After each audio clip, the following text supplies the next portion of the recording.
just loved me. Stand behind me, come what may. I know now that I'm ready, yeah. For I finally heard them say, it's a different world, ooh, than where you come from.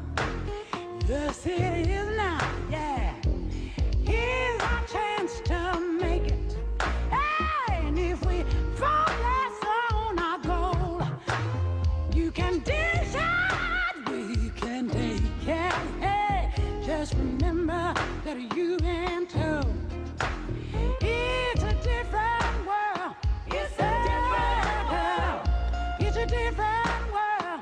It's a different world than where you come from. Ooh, ooh, ooh, than where you come from. My name is Dandita Devance. I was a political science major at the University of Iowa from 1979 to 1984. Yes, my name is Matthew Bruce, and I came into the University of Iowa in 2014. My name is Cassandra Taylor, but I attended there from 83 to 84. I'm Maya Gavin. I attended the University of Iowa. My freshman year was 1990. I graduated in 94. My name is Melita Pope Mitchell, and I attended the University of Iowa for my bachelor's degree in African American history from 1991. My full name is Royce Dana Kennebrew. I started in the fall of 1987.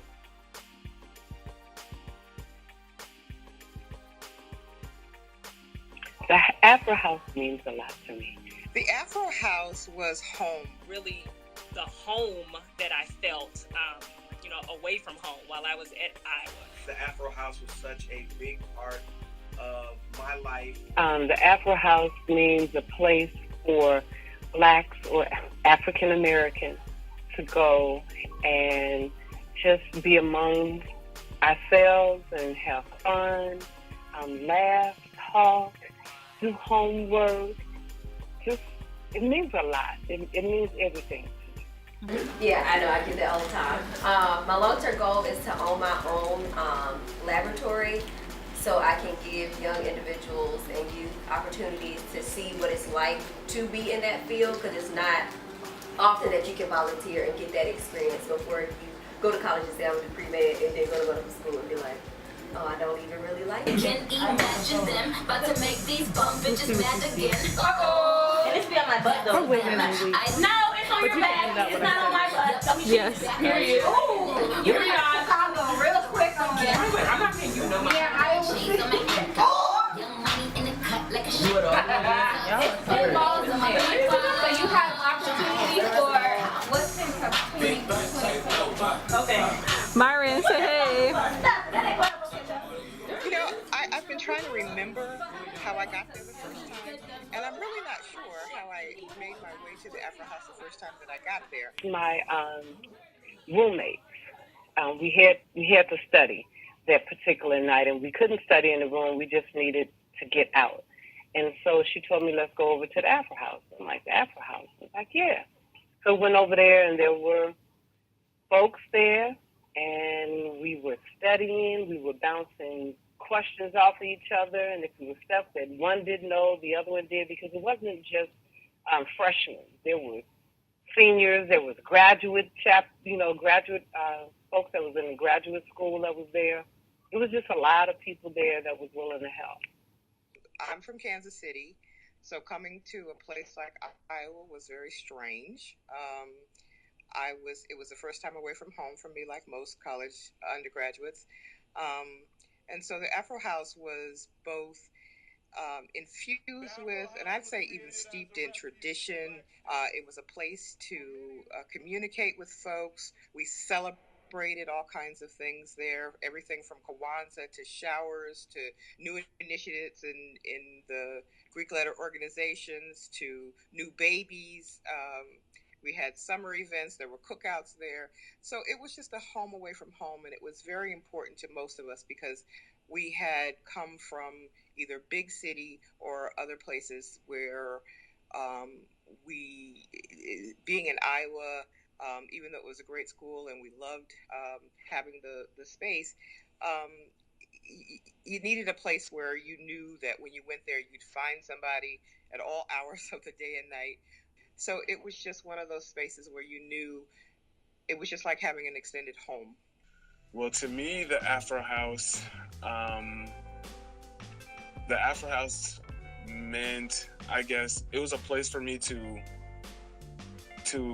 build myself in a number of certain ways. The first place that the Afro House was for me, so the first time I ever experienced it was before I even got to University of Iowa. I was in this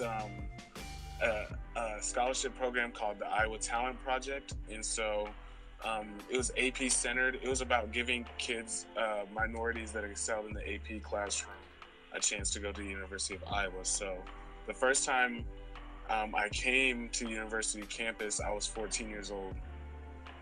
And we took a tour of all of the cultural centers, and the Afro House was like the first place I stepped in on foot in the University of Iowa, really. So the Afro House really is like the center of my college experience in many ways. And so, like, as I was coming of age, it became different things. It was a place for me to make friends. It was a place for me to develop professionally. It was a place for me to be a leader at times. Funny enough, it was with Black Student Union meetings. That's how we first, got involved with the Afro House. We had the Black Student Union meetings there, and I could sing a little bit, and so they would ask me to sing the Black National Anthem. And, even though I have a relatively decent singing voice, I always would forget the lyrics to the Black National Anthem. That's one of the things I can remember. I would always mess up the lyrics to Lift Every Voice and Sing when I was there at the Black Student Union meetings. And but it was fun, and that was the first time. Actually, I actually flunked out of the University of Iowa. For bad grades after 3 semesters, and I had to go home. And when I came back is really when I got involved with different student organizations, and it was the Black Student Union meetings at the Afro House is when I got my academic life back together. So it plays a part in regards to the togetherness of students, like-minded students who really were an example for me on how to be able to be a good college student. And the Afro House really played a part in that. It really played a part in that. First came to Iowa as a freshman. I kind of jumped in. That's kind of my personality. So I got involved with Black Student Union. And like I said, it was really just the place where things would happen. So I think Black Student Union might have had something at the Afro House. Maybe that was the first time I visited. But student organizations, as well as just individuals, would have things going on at the house. So, sometimes you might meet in someone's residence hall, or, in the union or something along those lines. But really central for African American students was the Afro House. So there was always something going on there, and you just found yourself there. This is a power, what? A power, what? A power, all around. This is a power, what? A power, what? A power, all around. This is a power, what? A power, what? A power, all around. This is a power, what? A power, what? A power, all around. When I call your name. When I call your name. Lord.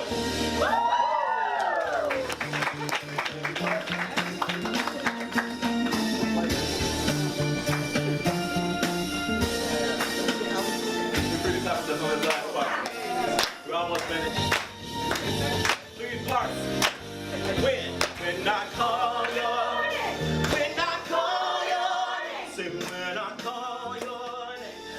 The first ever event I went to at the Afro House was, it was Hubbard Group, as it is now, was just getting started back up. And so the first time I went there, we went to talk about, the reason why I was starting up is because when I came in, that was the summer that Mike Brown had been shot in Ferguson, and that was also, that fall was the year that Since the decision there was like the riots in Baltimore and stuff like that. So it was like a crazy time, and we were just, a lot of us were just stepping into the world, and this is what we were stepping into.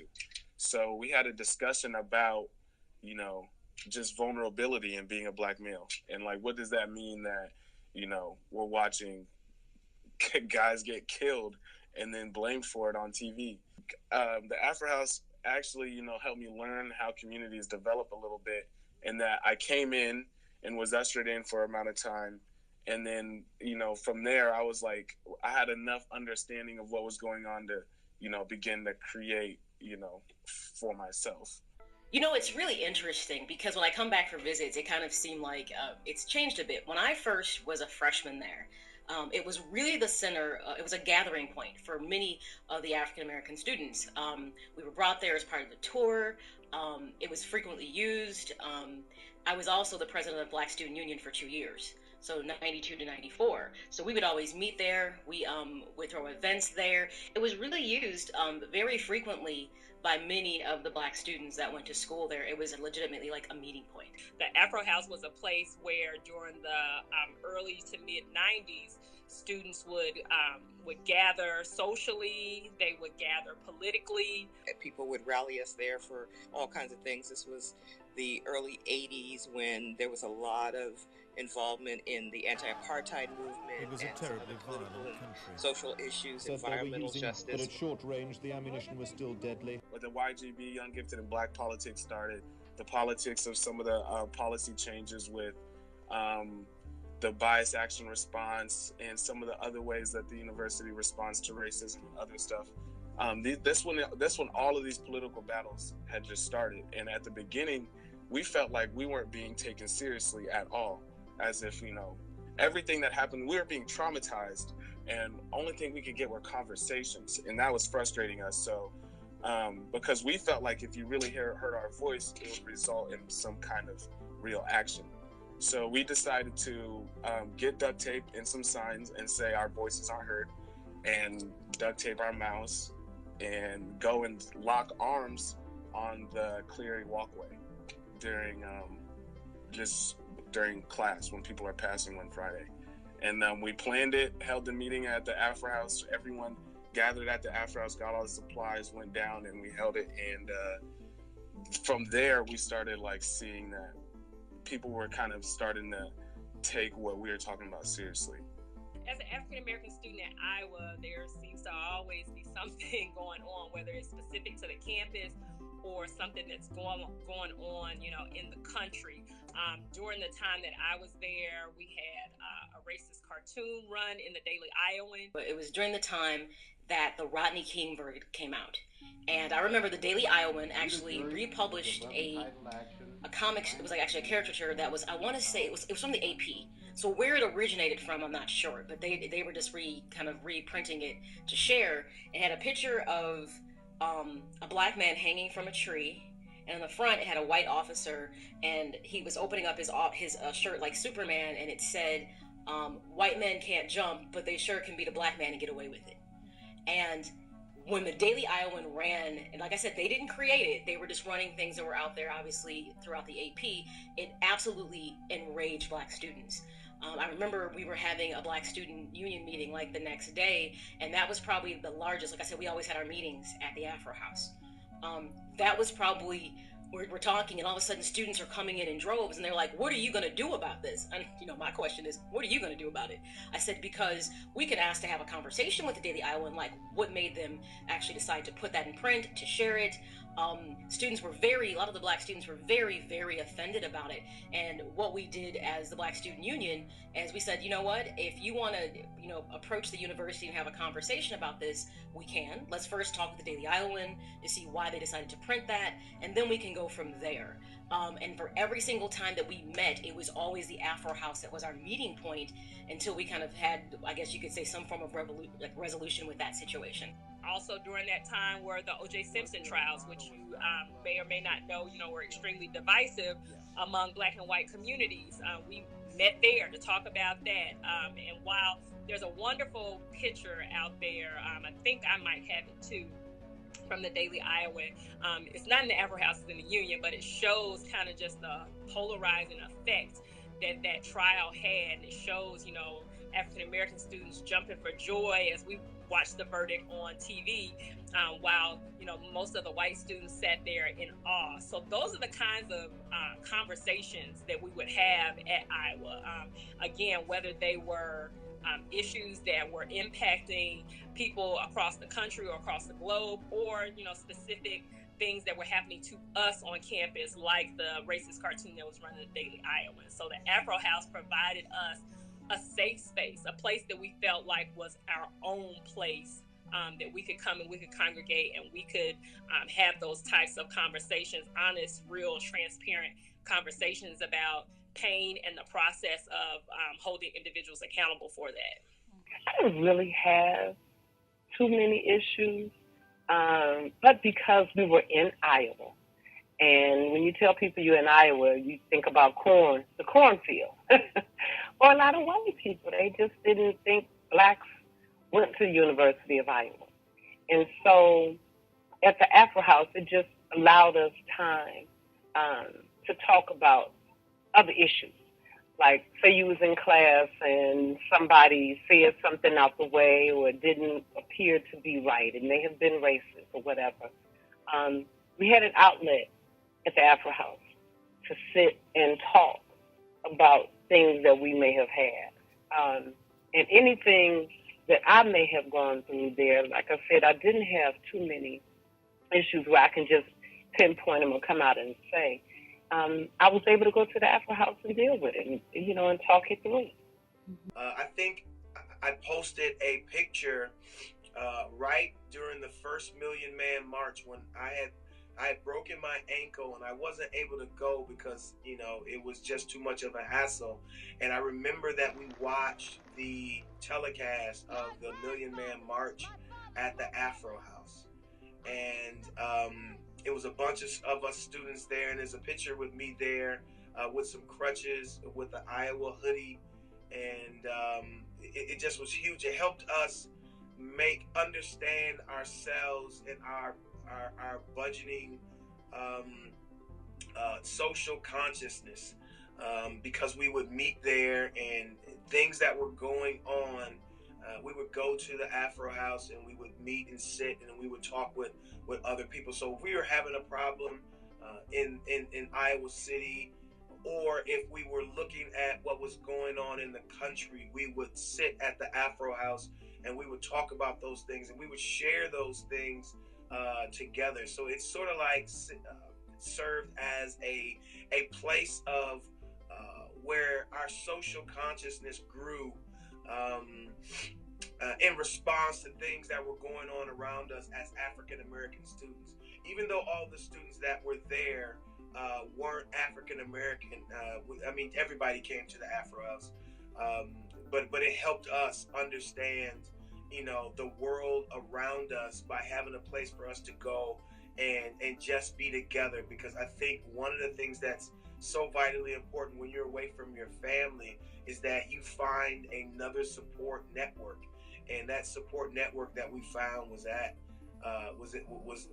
the Afro House. I think it's important to talk about our history and the fact that this house was something that students fought for in 1968 as an extension of both the civil rights and the beginning of the Black Power movement. Really, the origins of the house came from a need to have a space for what few minority students that there were. It kind of created a space where they could meet and get together and kind of share. So I know that the whole activism is part of the reason early on why the facility came to be.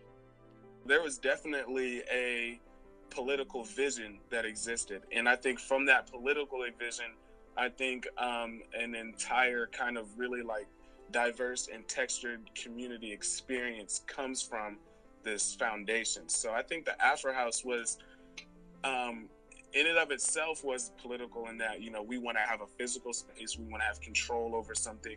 We want the BSU to be able to be anchored in the actual university infrastructure and things like that. But, and, you know, that got us representation in UISG. Those things helped, you know, for years and years and years. But from that, I think from that political investment, we were able to create a very diverse experience. We were able to create the BSU homecoming. That was one of the coolest things that has ever happened, and you guys were a part of that as well. You know, the BSU homecoming is one thing that comes to mind. I think it is a political, the political importance has to be always talked about, because it's also a space where we literally like rallied. But I think it's also important to remember how many different types of experiences the Afro House offers. Something is happening in our world. 22 million black victims of Americanism are waking up. This is the meaning of our liberty and our creed, why men and women becoming politically mature. And as they become,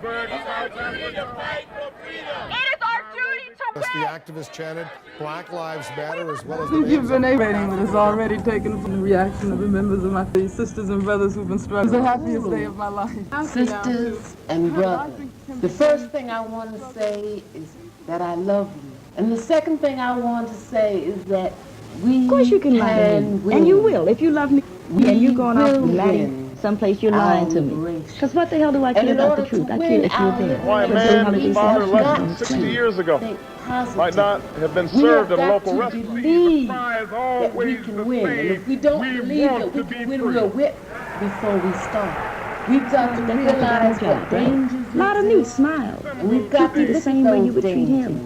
Realistic. you're the one who has that power. You can keep Johnson in Washington, D.C., New York City, Atlanta, The University of Iowa. The University of Iowa. The University of Iowa. University of Iowa.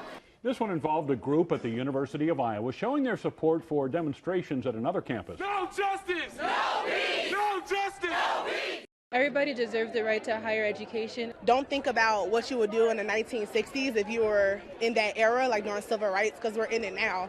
Almost as a message to our campus that we're fighting for equality and freedom, and to be able to sit in our classrooms and not be ostracized and marginalized. We're family, we're Black Hawkeyes.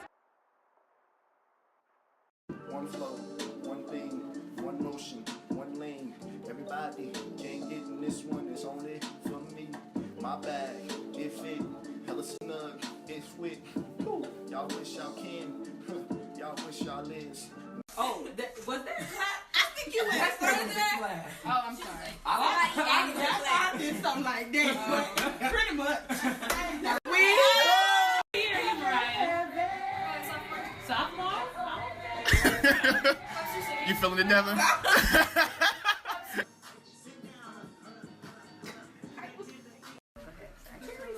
Don't listen to Jerry. Thank you. Come on, hey, new cookie, new cookie. There it is. Oh, you got it, D. Come on, D'Angelo. A haircut, y'all. Y'all see him? He ain't got a hat on. He got a haircut, looking sharp, looking like a professional. Wow. Oh goodness, that is hard to say the best time that I've had at the Afro House. I've had so many good experiences at the Afro House. Well, I mean, they're most memorable is I think it was when I had first got back from academic dismissal, and my friend from home was here, Brian Hill, who was a student at Iowa, and I can remember us getting together with Greg Kelly and James Lee, who were like the president and the vice president of Black Student Union, and we would actually go to Kentucky Fried Chicken and get food, and we would come back to the Fro House and watch the Cosby Show. One more chance. Here is your turkey carving practice cabbage. Dad, that's a cabbage. Right. You're brilliant. Excuse me, boy. Yeah. And that was such a big deal for us, because the phenomenon of the Cosby Show for us as students and as, pop culture representations of African American people in the media, it was a huge, huge deal. And so us being together and sharing that together and breaking bread, watching that was really, really, really big deal for us. And then, there's a close second, and it is that, and this is so illegal, not illegal bad, but it is, we would break in, we would like climb in, somebody from our clique, like we would have after sets at the Afro House, where somebody would like climb in a window sometimes, and it would be 11 o'clock, 12 o'clock, 1 o'clock at night, and they would set up music and everything, and we would like have a party in the Afro House after somebody like slipped in a window or some type of way. One of the people who were over the Afro House let us in, and so those after set parties were really, really cool, just for the social aspect of it. But I do not I do not say that you should participate in that type of activity of breaking and entering into the Afro House to have a party. Come during operational hours of the Afro House. That's my legal requirement. So to be honest, because I was the assistant manager, a lot of my friends would come hang out. I'd be like, hey, come use the center. You can study here. We weren't as privileged to have a TV set and cable. So what was interesting is when people literally came to the Afro House, a lot of time there would be meals. People would cook, like we have events like that, or people would just hang out. And just recently, I had a friend who was sorting through a lot of her pictures, and there's a picture of us hanging upstairs in one of the rooms in the Afro House, just hanging out and talking. So it kind of became like this clubhouse kind of feel to it. So a lot of my friends would stop in. So I have a lot of good memories. I want to say we had an event where we brought out Stokely Carmichael, who came and spoke. So a lot of times we would actually have in guest speakers, and we would use the Afro House as kind of our center point to bring them out, to kind of have like a reception, some kind of interaction that the kids, even though it might have been a larger speaking event, that the students would have greater access and maybe ask some questions that they wouldn't have asked in a larger setting. So for me, I've got memories of just, like I said, Stokely Carmichael, Betty Shabazz spoke at the time when I was there. She was kind of doing the tour about the autobiography of Malcolm X. For those maybe who don't know who Betty Shabazz is. So I have a lot of memories of those kind of people stopping in and having a more intimate conversation with the Black students. So I have a lot of those kind of memories, which are really nice. My longest running great moment at the Afro House was Hakeem Matabuti, the poet, formerly Don Lee, taught a writing class there. And so I really loved that, and we met regularly once a week at the Afro House, and so that was a memorable thing. There were times where we just met there to hang out. My sorority met there for different reasons. So just a good time. I was there to celebrate not this past anniversary, but the celebration before that, where I served as a speaker during that program, and that was a really special time as well, because I hadn't been to the Afro House in so long, and just to have alumni come back. I organized a reunion around that same time, and to have so many alumni come back, those who were there in the early to mid 90s like myself, people who were there before us, people who were there after us, and current students. It's just always a wonderful time when we can congregate there and everyone share their memories of the house. That's where we would come and meet our friends. We would come there, and we would come. It was meeting the right people at the right time that was integral to my success at the university after I got back for academic dismissal. And it was there at the Afro House that I met, some very, very good people who, still keep in contact with the day. And we're talking about, 30 years ago. And so it was those people that I met there at the Afro House. Other times we would have meetings I wrote my first book in 2017, and one of the sections is actually dedicated to the Afro House. And that's because the Afro House was such a big part of my life and many of the African American students' lives that were there at that time at the University of Iowa. We would have our Black Student Union meetings there. We would have fraternity and sorority meetings there. That was one of the places on campus that had cable, and just laugh and just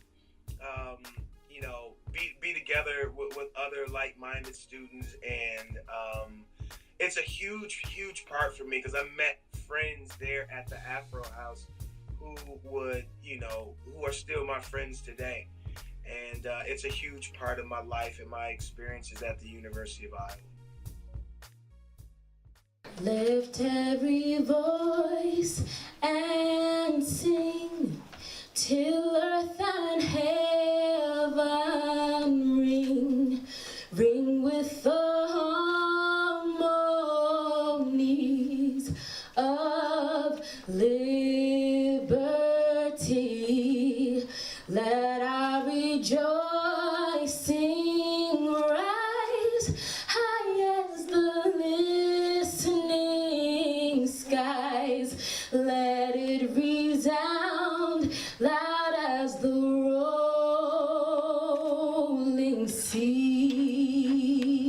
Wherever there's growth that's needed, you're going to need the Afro House when it comes to the University of Iowa. I think that, even though I've come recently and seen how Iowa City has grown, a lot of it probably hasn't changed. So I think that for people who are experiencing any kind of culture shock, if you will, the Afro House plays a really important role. But I also feel that we're at a point in time where it can be used as a kind of, I guess you could say, platform for multiculturalism. Just because it's the Afro House, it does not mean that we can't invite other people to come into our home. I was also at Iowa when there was the school shooting, which I'm not, maybe a lot of people have put that back in their minds.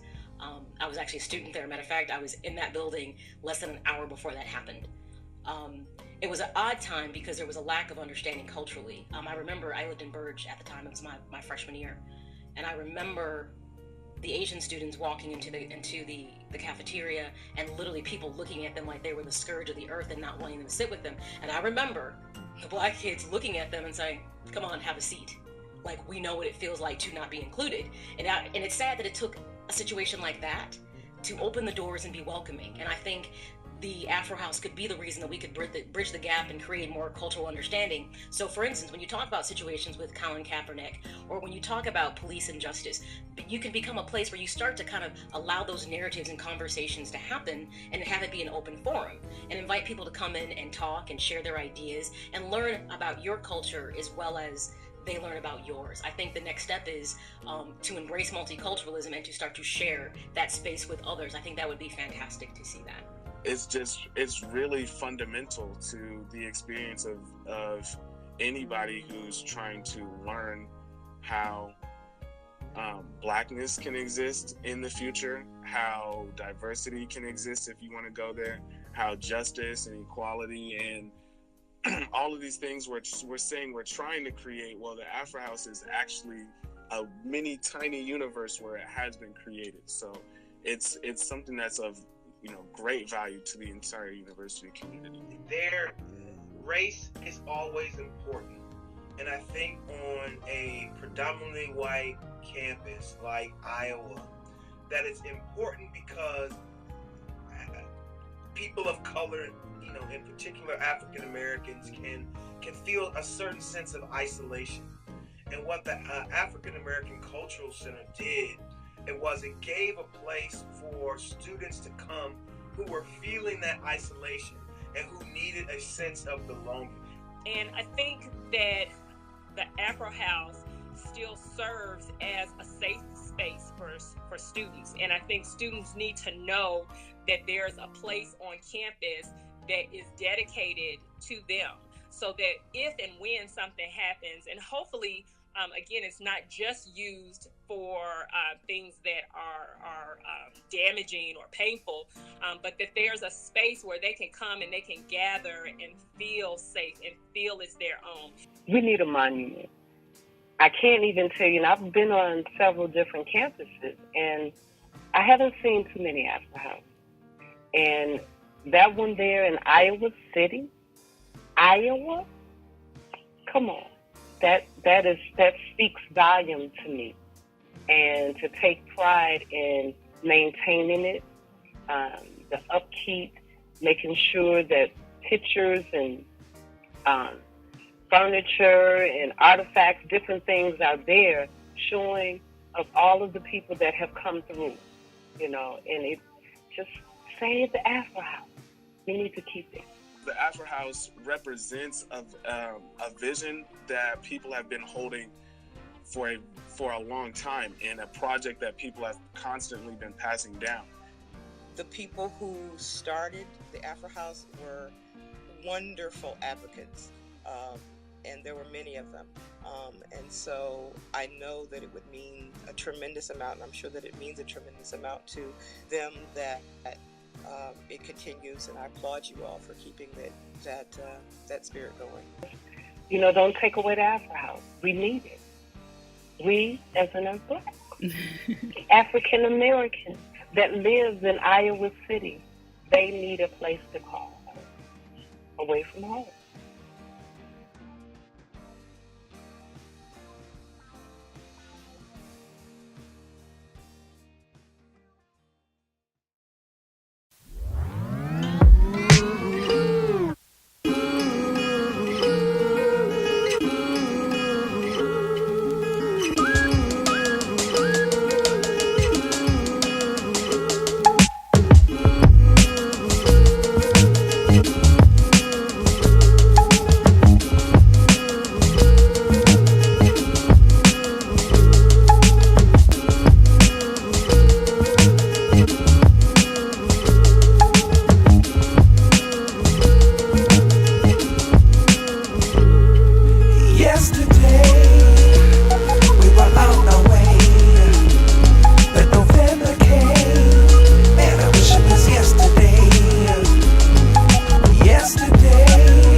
Did y'all not go into that big barbecue that they had? Like there was like a big barbecue, and Reggie was on the grill like cooking chicken and stuff, and people were like playing games and music and all that other stuff. I think when we was all here. But it was. Or was it that, or was this the first? Oh, it may have been that. Yeah, I think it was that. Because there's a whole bunch of people. There's a whole DJ outside. Yeah. Okay, that was our. Yeah. Okay. They had Gabrielle bless the food. I want to go party in the Afro House. Yo, they used to do that in the 90s. They used to be lit. You know how old this house is? Have y'all seen the basement? I heard it's scary down there, but we should clean it out and use it. I don't know. It really feels like things just always come back. It's like the Afro House is like a one constant in the Black community. Yeah, I do agree. I mean, it's the only thing that's been there. Like, I feel like as far as like reaching out and bringing everybody together, it's been the one single place where everybody can just get together, like no drama, no bull. So it's nice when people come and they tell you, well, did you know we used to do this, and did you know we used to do that? Especially when you see the pictures. Like, the pictures are so exciting. Alumni and stuff like that. Like, I don't really know. But like, this is like a really meaningful place to us. Any final words? You got anything to say about the Afro House? Great place to be.